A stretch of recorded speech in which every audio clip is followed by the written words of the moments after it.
दृष्टं स्थापितं स्वयं रूपा कदा मह्यं ददाति स्वपदान्तिकम्।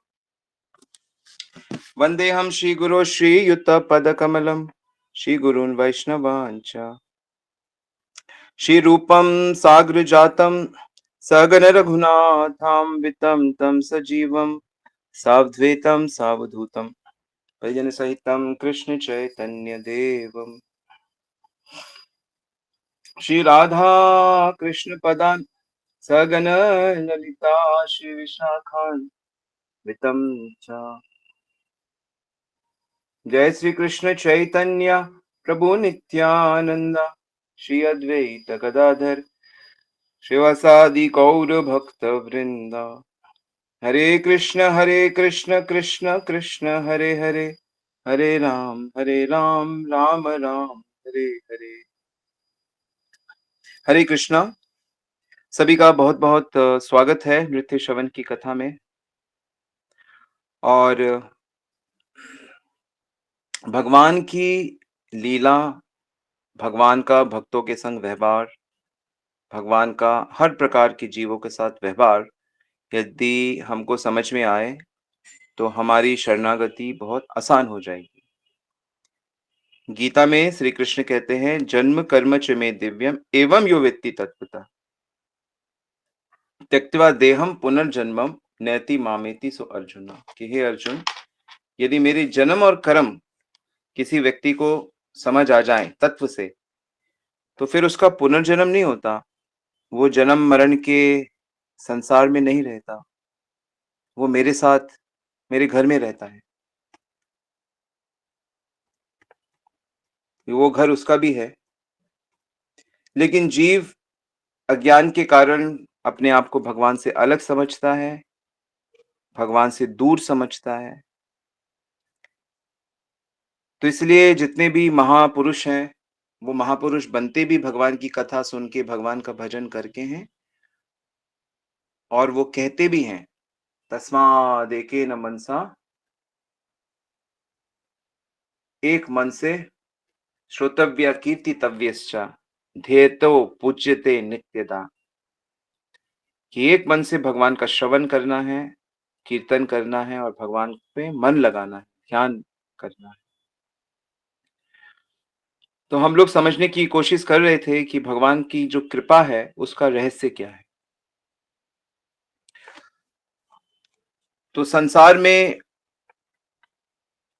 जब लोग कुछ गलती करते हैं तो वो आशा करते हैं कि हम पे कृपा की जाएगी, लेकिन जब संसार में लोग दूसरे की गलती को पकड़ते हैं तो वो चाहते हैं कि उनको अच्छा दंड दिया जाए, उनको अच्छा सबक सिखाया जाए। लेकिन भगवान के साथ क्या है कि भगवान जब किसी को दंड देते हैं तो दंड के साथ भी भगवान उसके साथ अपनी कृपा मिला देते हैं। और भगवान केवल ऐसे ही कृपा नहीं कर देते, भगवान कृपा करने के साथ साथ, कृपा के साथ साथ उसको, उसकी दीनता पे भी भगवान की नजर रहती है।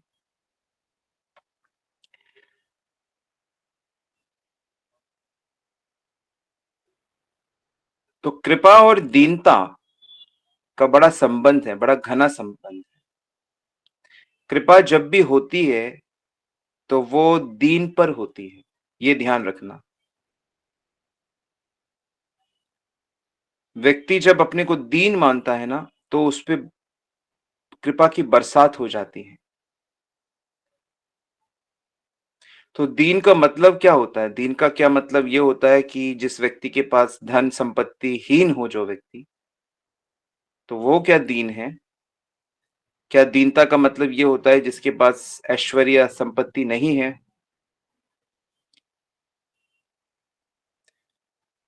कुछ लोग ऐसे होते हैं जिनके पास सब कुछ होता है, लेकिन फिर भी वे बहुत विनम्र और निरंकारी होते हैं, दीन होते हैं, अपने को वो हमेशा असमर्थ ही मानते हैं।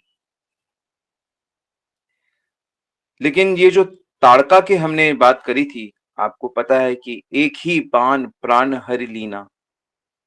एक ही बाण से भगवान राम ने ताड़का के प्राण ले लिए। दीन जानी ते ही निज पद दीना, और उसको दीन समझकर उसे साकेत धाम, वैकुंठ धाम भेज दिया। दीन समझकर, आखिर इस ताड़का में ऐसी क्या दीनता है? वो तो महाराक्षसी है। वो तो ऋषियों के यज्ञ दूषित कर देती है। वो तो मनुष्यों को खा जाती है, वनों को उजाड़ देती है, हर चीज को दूषित कर देती है। उसकी दीनता क्या है?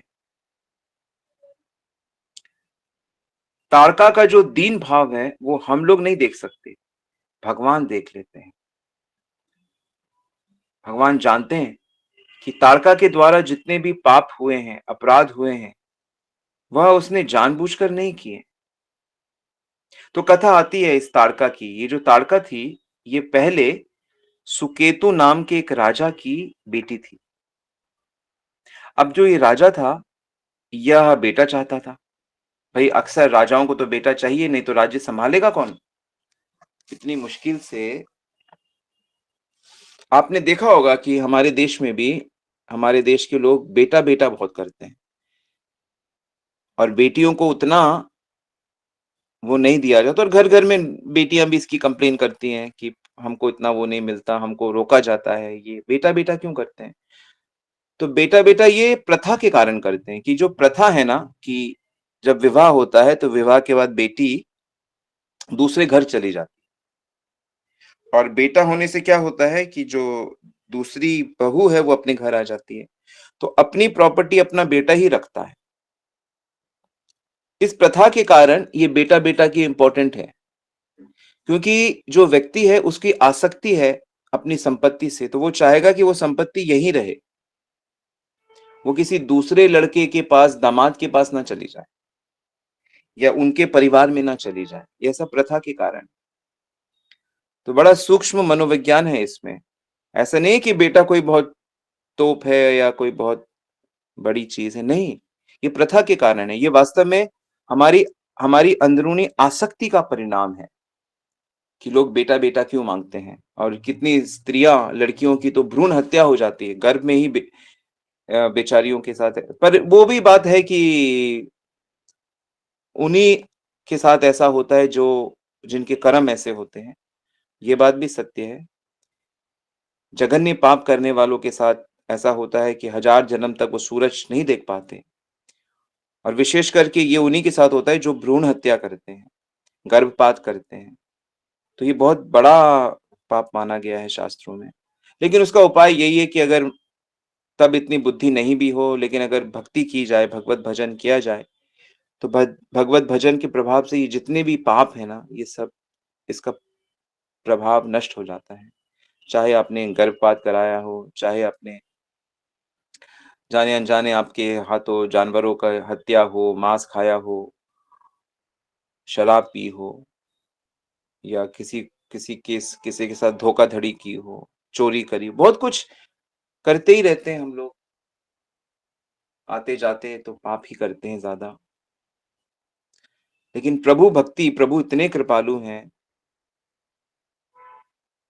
विशेष करके कलयुग में भगवान का नाम। हालांकि लोग पाप हटाने के लिए गंगा जी में भी जाते हैं, गंगा जी का भी करते हैं, साधुओं को दान दक्षिणा करते हैं, मंदिरों में दान करते हैं, गाय दान करते हैं, काफी चीजें करते हैं लोग कि हमारे पाप कम हो।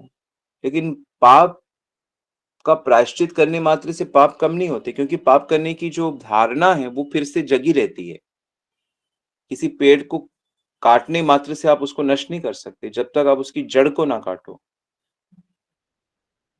तो मनुष्य के अंदर भी, हम सभी के अंदर, ये जो भौतिक हमारा जो भौतिक अस्तित्व है, कि हम अपने को शरीर समझते हैं, और हमारे पास ये जो दिव्य ज्ञान नहीं है कि हम भगवान के हैं, भगवान हमारे हैं।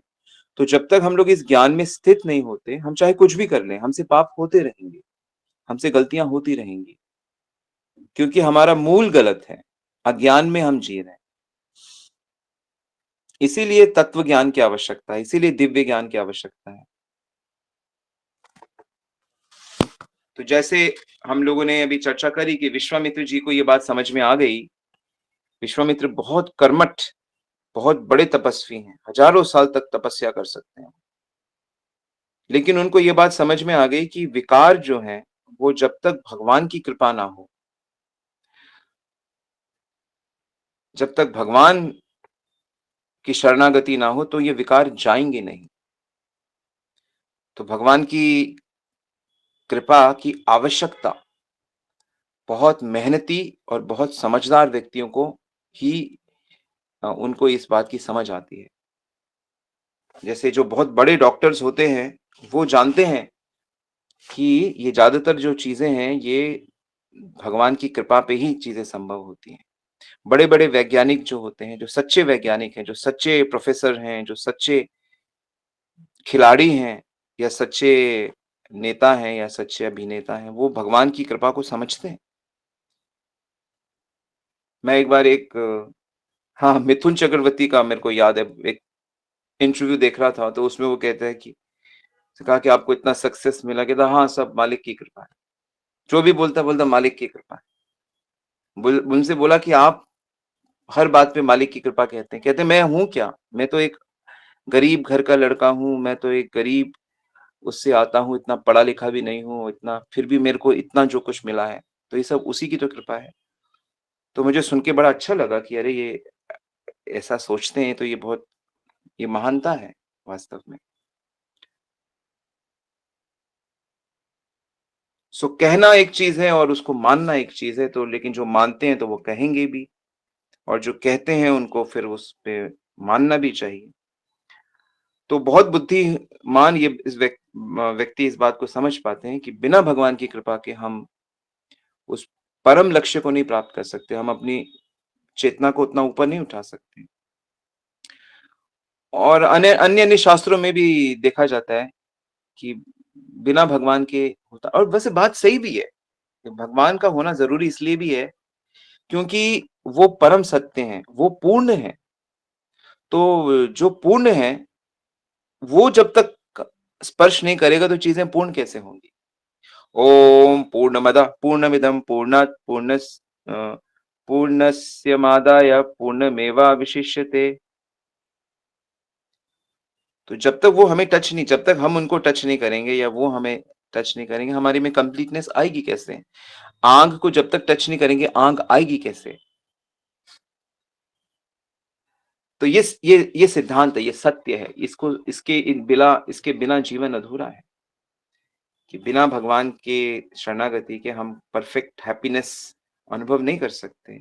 हमें हमेशा हमेशा कमी हमारी बनी रहेगी।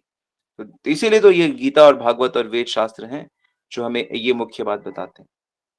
तो आपने ये सिद्धांत नोट कर लिया? क्या सिद्धांत है ज़रा लिख के बताइए तो? मुझे भी पता लगे कि आपको ये सिद्धांत वाक़ई आपने इसको पकड़ा है। क्या सिद्धांत हम चर्चा कर रहे हैं? तो कथा आती है कि ताड़का एक सुकेतु नाम की एक राजा की बेटी थी और राजा बेटा चाहता था। उसने बड़े यज्ञ किए थे कि संतान हो, बेटा हो लेकिन बेटी हो गई। तब उसने ये निश्चय किया कि मैं अपनी बेटी को ही बेटे की तरह रखूँगा। तो वह पुत्री ताड़का पुत्र की जैसे बढ़ने लगी। तो धीरे-धीरे उसका स्वभाव भी वैसा हो गया। तो उसको दूसरे को सताने में उसे मज़ा आने लगा। जैसे होता है ना लड़ते हैं तो अरे लड़की हो तुम लड़ो मत, लड़कों को इतना कुछ नहीं बोलते। तो राजकुमार को तो फिर फ्रीडम ज़्यादा है। तो वो करते-करते दूसरों को कष्ट देना, दूसरों को कष्ट में आनंद लेना, जैसे होता है ना कोई गिर गया तो हम लोग हँसने लगते हैं। तो ये तामसिक हमारा स्वार्थ होता है, तामसिक आनंद होता है ये। दूसरों को हरा देना, उसमें खुशी ढूँढना, सबसे आगे बड़ा बनना, ये सब राजसिक है ये। तो ऐसे ही उस दूसरों को जब सता के वो आनंद लेने लगता है वो लड़का, लड़की, बनकर। तो एक बार ऐसे ही बड़ा जब हुई, तो ऋषि को एक बार ऐसे कर दिया, तो ऋषि ने शाप दे दिया, "जा, राक्षसी हो जा।" तब वो ताड़का बन गई। तो भगवान ने यही सोचा कि वे बेचारी तो दूसरे की इच्छा मतलब अपने पिता की इच्छा के अनुसार उसको काम करना पड़ रहा था। उसके कारण राक्षसी बनी ना, इसलिए वो दीन है। बेचारी अपनी इच्छा से नहीं बनी। अपनी इच्छा से वो लड़कों की तरह नहीं का दूस तो भगवान तो क्योंकि आगे-पीछे सब जानते हैं, तो भगवान ने ये चीज़ देख ली। इसीलिए भगवान ने उसको दीन देखा। तो दंड दिया, दंड दे रहे हैं भगवान। गलतियों पे भगवान दंड देते हैं, लेकिन साथ-साथ वो कृपा करते हैं। ये उनका स्वभाव है। अब आप उस कृपा को समझते हो कि नहीं समझते, तो गुरु साधु का संग करोगे तो समझ पाओगे। तो भगवान अगर केवल कर्म के अनुसार ही देखेंगे, तो कहेंगे कि अरे इसने तो बहुत सारे ऋषियों को मारा है, यज्ञ खराब किए हैं, इसको तो बहुत लंबे समय तक नरकवास मिलना चाहिए, जहां वे अपने पापों की सजा भोगें, बहुत लंबे समय तक क्या है, इसको तो कोई कहे प्रभु आपने तो इसको अपना धाम दे दिया, आपने तो इसको धाम दे दिया। कोई पूछ सकता है कि आपने आपने ताड़का को मारा और इसको अपना नित्य धाम दे दिया। तो भगवान कहेंगे कि भाई देखो क्या है कि अगर किसी को दंड दें और किसी को आजीवन कारावास दें, किसी अपराधी को जीवन भर कारागार में रहेगा, ये जब तक जिएगा, वहां से बाहर नहीं निकल सकता, है ना? ठीक बात है कि नहीं? हाँ, ठीक बात है। तो मैंने भी तो वही किया है। मैंने अपने धाम भेज दिया क्योंकि मेरे धाम से कोई आ नहीं सकता। यत् ज्ञत्वा न निवर्तन्ते तद् धामम परमम मम। मेरा धाम ऐसा है कि वहां से कोई वापस नहीं आ सकता। तो एक तरीके से तो जेल ही हुई ना, जहां से आप बाहर नहीं निकल सकते। तो भगवान ऐसा सोचते हैं। तो भगवान का कारागार क्या, भगवान का कृपागार है, वो कृपागार, कृपा का घर है। क्या अद्भुत भगवान का लेन देन है। इतने अपराध किए और उसको अपना धाम दिया, लेने लेन देन का क्या भगवान का सोचना है। तो भगवान कहते हैं अरे हम कैसे उसको अपना धाम ना दे, एक बात मुझे बताओ। भगवान राम मान लो आपसे बात करें, आप ये हम प्रश्न करें कि प्रभु आपने ऐसा क्या, ऐसा कैसे आप डील करते हो ऐसे पापियों के साथ। तो भगवान कहेंगे देखो भाई एक बात बताओ, संसार में व्यक्ति को सबसे ज्यादा क्या पसंद है, क्या पसंद है आप खुद बताओ। सबसे ज्यादा प्राण पसंद है कि नहीं, सबसे ज्यादा प्रिय प्राण है कि नहीं। कहते हैं ना प्राण प्रिय वस्तु है मुझे ये, मुझे प्राणों से भी ज्यादा प्रिय है, यानी कि सबसे सर्वाधिक प्रिय, सर्व प्रिय। तो जब ताड़का ने मुझे प्राण दे दिए, तो मैंने अपने सबसे मूल्यवान चीज दे दी, तो मैंने भी अपने सबसे अच्छी वस्तु दे दी, अपना पद दे दिया, अपना धाम दे दिया, अपना घर दे दिया। तो लेन देन तो बराबरी में होना चाहिए ना। जब उसने अपना सबसे अच्छी चीज दे दी, तो मैंने अपने भक्तों के संग अपना धाम दे दिया। मुझे तो सबसे प्रिय मेरा भक्त और मेरा धाम है। तो ये भगवान का कृपा सिद्धांत है। भगवान इस तरह से काम करते हैं। तो न्याय जब भी किया जाता है, जैसे हमने डिस्कस किया था कि अगर किसी को दंड मिलता है तो लास्ट में वो राष्ट्रपति से कृपा चाहता है। तो न्याय की भी जो अंतिम गति है, वो सजा नहीं है, वो न्याय की अंतिम गति कृपा है। तो जब कृपा के द्वारा ही वो न्याय पूरा होता है।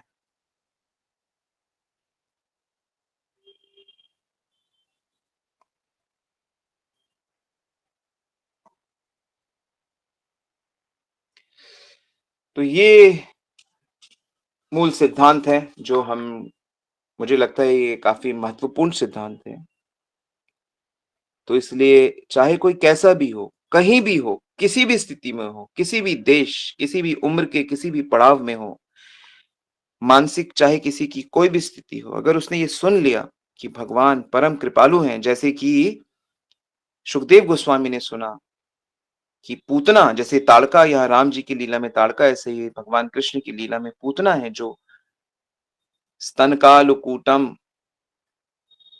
जिसके अहो बकीयम, जिसने अपने हृदय अपने छाती में स्तनों में जिसने कालकूट जहर लगा के श्री कृष्ण को, नन्हे से 6 दिन के कृष्ण को जो जहर पिलाने जा रही है, उसको श्री कृष्ण ने अब माँ की गति दे दी, अपने धाम भेज दिया। तो किंवा दयालु, उनसे ज्यादा दयालु कौन हो सकता है।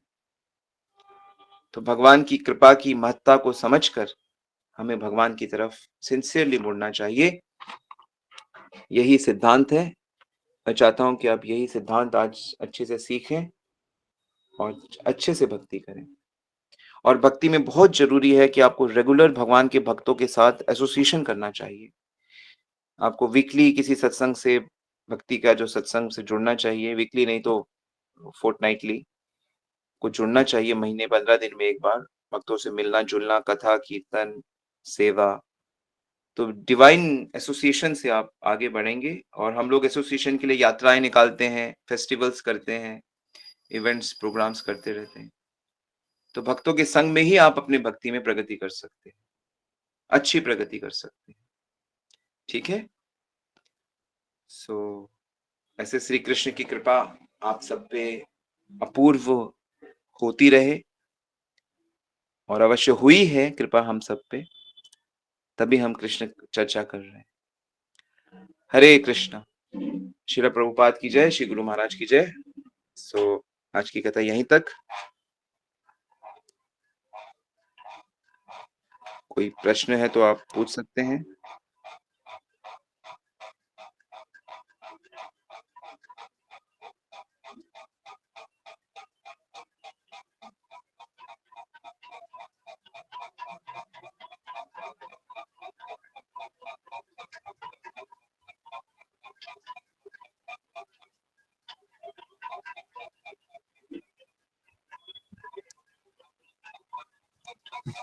ओके, किसी का कोई प्रश्न है तो आप पूछ सकते हैं। यस, दीक्षा माता जी ने हाथ उठाया है।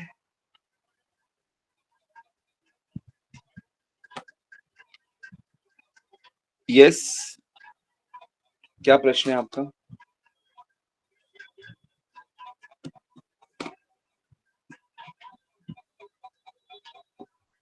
यस, अब आप अनम्यूट कर सकते हैं। हाँ, हरे कृष्णा प्रभु जी, दंडवत प्रणाम।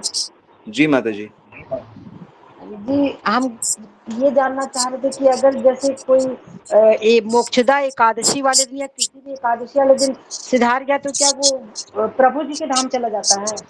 वो डॉक्टर नहीं, कन्हैया जी देखो, के। भगवान के धाम कौन जाता है? भगवान के धाम वो जाता है जो भगवान को याद करता है, जिसकी चेतना भगवान में होती है, वो भगवान के धाम जाता है।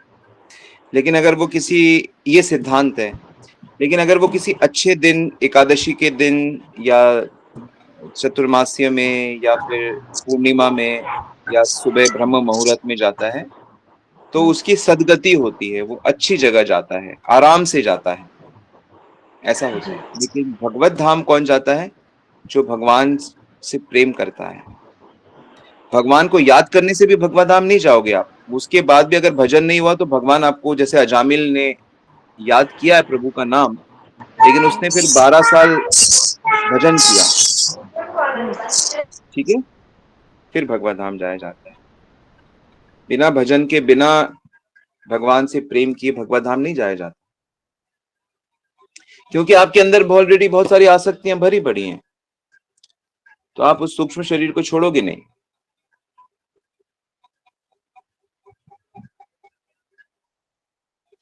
तो ये सिद्धांत है।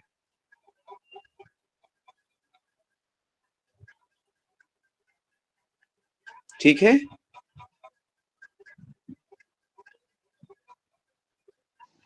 हरे कृष्ण प्रभु जी, धन्यवाद प्रणाम। हरि बोल, दंडवत प्रणाम। प्रभु जी, मेरा प्रश्न ये था कि जैसे अभी अपने क्लास में बताया कि ताड़का को या पूतना को भगवान ने वध किया तो वो लोग धाम चले गए या बैकुंठ यस। चले गए। प्रभु जी, मेरा प्रश्न ये था कि जैसे हमें ये कहा जाता है कि जैसे हम अगर कीर्तन करके या निर्मल, अपने मन को निर्मल नहीं करते या शुद्ध नहीं करते, या जब तक हमारे में कुछ जैसे भी माता जी ने पूछा तो आपने कहा कि प्योरिटी नहीं आएगी, जब तक हम भगवान धाम नहीं जा सकते। तो प्रभु जी, ये जो पूतना और ये जो ताड़का जैसे राक्षसी थी, तो भगवान के भगवान ने, स्पर्श से, भगवान के स्पर्श से वो उतनी शुद्ध हो गई ना। अच्छा, मतलब भगवान ने स्पर्श करके उनको शुद्ध या कर या दिया, ये उसके भगवान बाद की डिविनिटी है। या जी, थैंक यू प्रभु जी, हरे कृष्ण। तो यही डिविनिटी भगवान के नाम में भी है, पर उसमें ये कंडीशन है कि आपको निरपराध होकर नाम करना होगा, आपको साधुओं के प्रेम के साथ, शरणागति के साथ करना होगा। ये डिविनिटी नाम में भी है। जी प्रभु जी। भगवान का जो स्पर्श है ना, उससे होता है ये सब। और ये भगवान का नियम है कि मैं जिसको भी ये करूंगा तो वो मेरे धाम मिल जाएगा। ये उनकी पर्सनालिटी का क्वालिटी है उनका।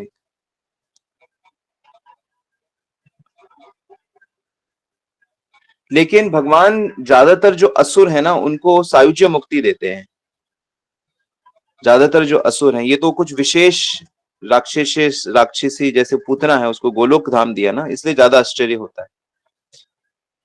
तो विशेष विशेष कुछ कृपाएं होती हैं। लेकिन जो भक्त है ना, उनपे क्या भगवान क्या निछावर करें, वो तो भगवान भी नहीं जानते। पूरे भागवत को पढ़कर और सुनकर मुझे यही समझ में आया कि ये जो व्यक्ति है ना, कृष्ण या राम, ये एक ही व्यक्ति है। ये बिल्कुल मैड है अपने भक्तों के लिए। एक ऑब्सेशन है इन्हें अपने भक्तों का ना, पागलपन है प्रेम का, सेवा का, और वही वो एक्सपेक्ट करता है हमसे। पागल के साथ पागल ही रह सकता है प्रेमी के साथ प्रेमी रह सकता है। या थैंक यू प्रभु जी, थैंक यू। हरे कृष्ण। इसीलिए वो गाते हैं कमली शाम दी कमली। कमली मीन्स मैड, कमली हो गई। सो बिल्कुल ठीक है सिद्धांत। चैतन्य महाप्रभु भी कहते हैं कि गुरुदेव आपने मुझे क्या मंत्र दिया, जपिते जपिते मोर भ्रांत होलो मन, हंसी कांति गाई आमी आप ना ही अपनार मने। कि मेरे को क्या हो गया है, मेरे तो कुछ कंट्रोल में ही नहीं रहता मेरे तो। कभी हंसता हूँ, कभी रोता हूँ, कभी एकदम पागलों की तरह मेरा जीवन हो गया है। चैतन्य महाप्रभु ऐसे नाम की महिमा जब पूछते हैं तो बताते हैं। तो हमें भी इसलिए इस नाम को हो गया एक्चुअली में, बस इसको श्रद्धा से करना है, थोड़े दिन तो हो जाएगा। सब ठीक कर देगा। ये अंदर बाहर सारे पाप जला देगा, पाप की बीज जला देगा, प्रारब्ध अप्रारब्ध संचित क्रियामान सब जला के राख कर देगा, दिव्य स्थिति में ले आ देगा हमको। ये नाम संकीर्तन यस्य सर्व पाप प्रणाशनम, सारे दुख समाप्त कर देगा, नित्य आनंद प्राप्ति करा देगा। ऐसा दिव्य ये नाम है।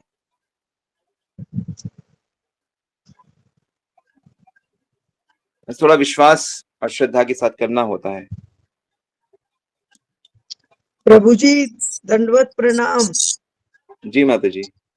मुझे एक बात बताइए, दीक्षा और अदीक्षा में क्या फर्क है? अब जैसे हम लोग भगवान को याद रखते हैं, भगवान को ही। अगर आप 16 माला जप करती हो, एकादशी व्रत करती हो और 4 नियम का पालन करती हो और प्याज लहसुन के बिना भोजन भोग लगा के ही इसके बिना भोग करती हो, तो आप गुरु परंपरा में दीक्षा ले सकती हो। तो गुरु परंपरा स्वामी जी मेरी सारे सब कुछ है, चाय छूटी नहीं अभी तक आपकी। लेकिन क्या करूं, सर में इतना दर्द होने लग जाता है, सिर फटने दो, फूटने सर को फटने दो, फटने दो, देखते हैं फटता है कि नहीं फटता। नहीं फटेगा, बस वो सारे नियम है मेरे। नहीं फटता। एक दिन आपने कहा था कि 16 माला के अलावा भी माला करनी है, लेकिन किसी को बतानी नहीं है। तो अब हम बताते नहीं, कई बार हमारी डबल भी हो जाती है, क्योंकि श्राद्ध थे ना अभी, तो श्राद्धों में हम हर आत्मा के प्रति भी 16 माला करके उनको फल अब आप क्वेश्चन तब पूछेंगी जब आप शराब फेंक देंगे, शराब कह रहा हूँ, चाय फेंक लेकिन मुझे अच्छा उसके बाद आप दीक्षा ले सकते हैं गुरुजी से। हाँ जी, हाँ जी। हरे कृष्ण। दीक्षा से क्या होगा, आप ये पूछ रहे हैं? दीक्षा से आप भगवान और भगवान के भक्तों के परिवार में आ जाओगे। तो जाते तो हम अभी भी हैं। मेरी बात मानिए, एक लड़की है, जब उसकी आप पूछो शादी से क्या होगा, वो लड़की पूछेगी शादी से क्या होगा मेरे। शादी से ये होगा बेटे कि आप एक परिवार के हिस्सा बन जाओगी। आप पूरी सुरक्षा, संपत्ति सब आपको हो जाएगा। ठीक इसी प्रकार जो दिव्य जगत होता है, दिव्य जगत में गुरुदेव के सानिध्य में आने से, उस परंपरा में समर्पित होने से हम आध्यात्मिक जगत के हिस्सा बन जाते हैं। ठीक है,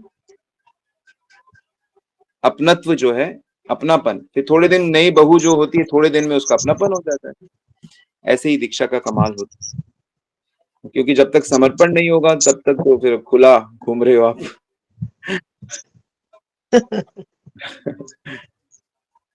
अब ये देवी वगैरह माता के जैसे कल परसों से माता भी दीक्षित है। नहीं, माता भी माता के दीक्षित है। नवरात्रे हैं, तो हम ये उसके लिए आवश्यक नहीं है। कुछ है? आप नवरात्रि से आगे आ चुकी हो। अच्छा, हाँ जी, क्योंकि कामनाएं है ना, सांसारिक कामनाओं के लिए करते हैं ये सब, आप उससे आगे आ चुके हो, अब आप कृष्ण प्रेम के लिए जा रही हो। अब तो मैं तो आपकी प्रभु जी ये चाहती हूँ कि ये शरीर छूटे तो सीधा दोबारा इस धरती पर ना आऊं, बस इस धरती पर दोबारा ना आऊं मैं। नहीं, इसके ऐसी लिए मैं प्रार्थना मत प्रयत्न करो, कर आप ऐसी मैं प्रार्थना करो कि प्रभु मैं जहां भी रहूं आपकी भक्तों के संग रहूं, मैं आपकी भक्त हाँ, बनी। भक्तों के संग रहूं ठीक है? बस। हाँ, चाय पानी ये ये सब इन सांसारिक चीजों से हम बहुत दूर है। सांसारिक बात मत करिए, संसार के लोग इस तरह कहते जरूर हैं, लेकिन उनका सारा मन इसी में लगा रहता है। आप हाँ, चले अभी जल्दी से चाय पर विजय प्राप्त करिए, भगवान से प्रार्थना करिए और वो आगे चल नहीं के नहीं, हरिदास प्रभु जी से कांटेक्ट करके दीक्षा के लिए अगले साल प्रयास करिए। ठीक है, कोशिश करती हूँ, जी, कोशिश करती हूँ। शुभकामनाएं।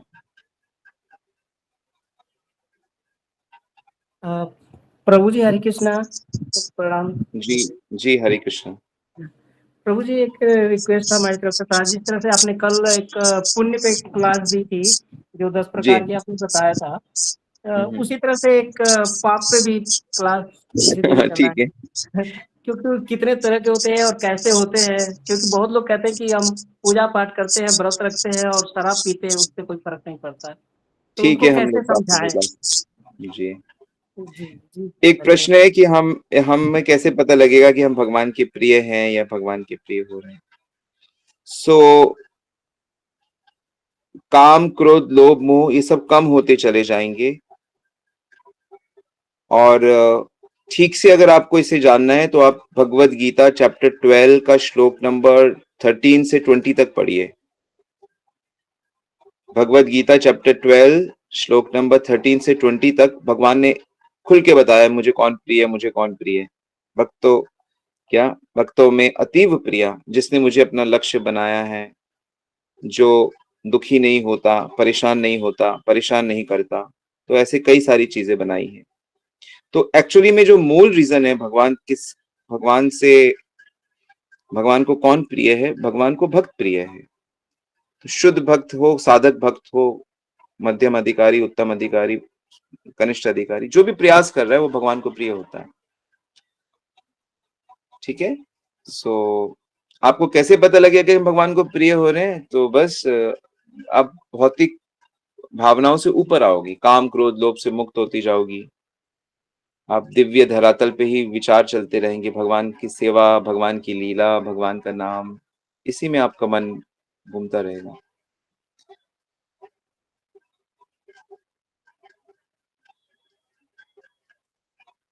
ओके, सो हम लोग यहाँ रुकते हैं और पाप पे भी क्लास करें। पूरा पाप का वंश भागवत में वर्णन है, भागवत में पूरा चैप्टर है पाप का वंश। वांछा कल्पितरुभ्यश्च कृपा सिंधु पावने प्रभुपाद की जय, गुरु महाराज की जय।